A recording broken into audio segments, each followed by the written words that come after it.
Okay, so it literally lifted the tree. That's just craziness.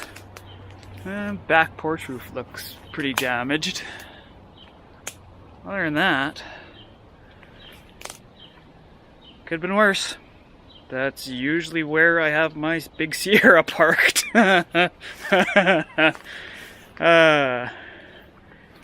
Yay. Fun and games, people. Fun and games.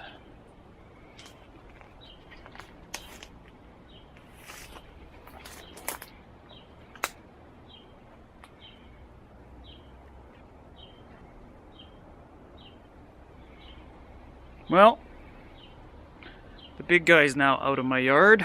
I have one other one sitting in the back there. Wonder if I should get rid of him before it decides to take out the house. Can you... it's not going to focus that well. There we go. Look at that. That's just craziness. But, as I said, could have been worse. This is July... What is today? 24th? And no one was in the house. So... Anyway.